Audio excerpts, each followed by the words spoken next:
here you have to write your name and your student ID. Okay, what are your names? Do you have English name? Jason. Okay, and you? Jason. As well? Same name? Okay, no problem. Okay, so here we're going to watch what is Windows 95. Do you know what is Windows 95? This is Windows 1995. Okay, so let's just look at this. That's just the monitor. Oh shoot.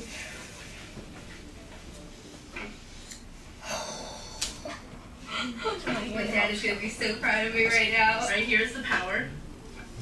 Okay. I know enough. The noises are very interesting. I don't think I've ever heard a computer make these sounds before in my life. It's a lot louder. A lot more beeps.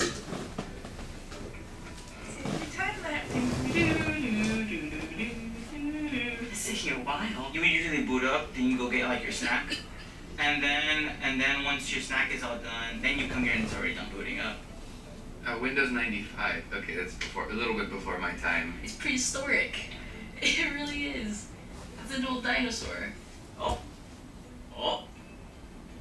Okay. So this operating system on this computer in many ways changed the face of desktop computing forever, and that was Windows 95. Wow, 95 as in like 1995? Have you ever heard of Windows 95? I mean, I've never used it, but I've heard of it. As a joke. Like, I see a lot of things on the internet that's like, ha, Windows 95 sucks. That was the one that really like put them on the map, where when it really became a thing to have your own OS. Those who don't. Okay, so they just said OS. Do you know what is OS?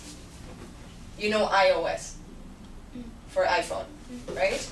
So OS means operated system.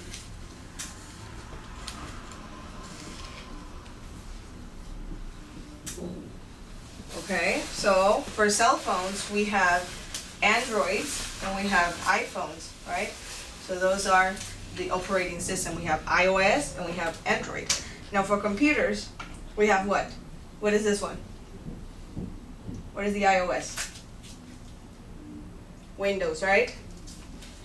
So we have Windows and we have MacBook. Okay? So those are the OS, operating system. Thing to have your own OS. Those who know technology should know anything, something beyond the current. They need to know part of the past. So generally speaking, what is different about how this looks compared to the computers today? So look at this. Look at the screen here. So this is what it looked like in Windows 1995. And then if you look at this, you see how different it looks? Right? This looks more modern, more bright. There's more things, right? And then here is very, very simple. It looks really old, right? This is where to start. Everything looks so dull and ancient. It looks almost exactly the same as like the Windows operating systems like nowadays, but they're just not as refined. It seems more rough. The edges are more sharp. It's a little more impersonal. It's very blank. I feel like there's really nothing going on. Just Internet Explorer and Inbox and all this other stuff. Like the basic stuff. Okay, so we're going to walk you through some of Windows 95. Alright. So look around at the applications. Do you recognize any of them? Recycle bin, my computer, and that's it. Okay, I know Recycle Bin. I know Internet Explorer. The dreaded Internet Explorer. I can only assume that it's even worse than we think it is right now. So let's go online through a 10-year-old browser and open it. We can get online on this? I'm gonna double click. It says Internet Explorer cannot open the internet site. Oh gosh, I think I already broke it. Oh, do I have to set up the... Wait, is this dial-up? Well, the internet won't work because there's no Wi-Fi on Windows 95. Okay, so right now you use Wi-Fi. You know what is Wi-Fi, right? Everybody knows what is Wi-Fi? Yes? Okay, so this is what you use to connect to the internet. But there, you have to use something, and this is important that you know it because later you will have to write some stuff, okay? Then we use something called dial-up, okay? Dial-up needed to be done with a telephone line. Okay, so you know the actual telephones, you need to use the cable to connect, and it would take maybe 10 minutes to connect to the internet. Okay, if you wanted to get anywhere on the internet, you had to connect for 10 minutes. Okay, there was no Wi-Fi. What? Why is there Internet Explorer? That doesn't make any sense. How do you get on the internet if there's no Wi-Fi? Okay, so how do I get online? Dial-up, plug that in. Well, you needed to connect a phone line to your modem to get on the internet. Wait, what is a modem? A modem is a device that sends data to or from your computer that gets you online. And back then, modems had to use phone lines to make that possible. So you'd have to use your phone to go on internet? Oh, isn't that like really loud, like thing? It's scary to think that Wi-Fi is like so vital to us now. If you go somewhere and don't have Wi-Fi, like that's the worst thing that could ever happen to you. Well, another way to access the internet was through a service like AOL, which we have. So go ahead and open that up. I get a free trial. I see a key, bless up, and the world, and then the Illuminati symbol. So step 1, it's loading. This is too long. Now you're going up to get your second step at this point. The first time did not initialize correctly. Are you kidding me? Now we're initializing again. We're back to step 1. God, this is such a pain in the ass. I would just give up. Oh, here we go. Oh, couldn't do it. Couldn't initialize my modem. Another innovation that came with Windows 95 was the Start button. Yeah, that's crazy. You would never think such a simple, like, little thing is still in 2016. Before Windows 95, many computers had nothing like this to navigate. So there was just a lot of lost people. So no one could even use computers. How would you navigate stuff? Then they used to have like a search button or something like that, and then you type in some code. The way it actually worked was it ran on something called DOS. DOS. Oh, I've heard that. And DOS was where you had to actually type in computer code. Okay, so now you see that we can just press here and it opens and closes, right? But before, you needed to input code.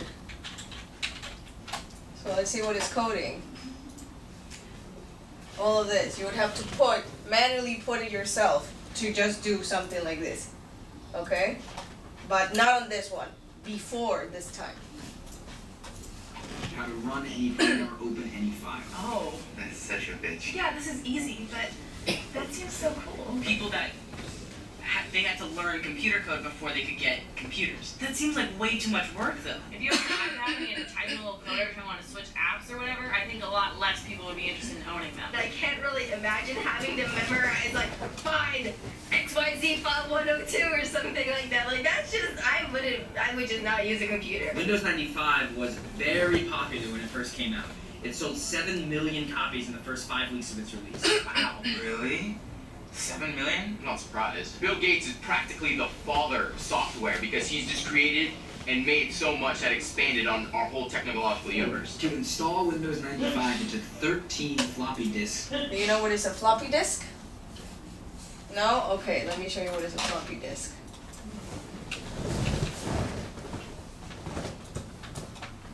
This. Anybody knows this? No? You have never seen this? Ever? So this is what we used on those computers to put files, information, Word documents, all of that. We would use this, okay? So after that we had CDs. Do you know CDs? Right? So after that we got CDs. Now what do we have now? What do we use? Can anybody tell me? What do we use now? We don't use CDs, right? What do we use? USB, right, okay. So, in these things, you could only put this much information. That's all you could put in this. Very little, right? And then on USB, you can have something that is like this much, or maybe even more, right?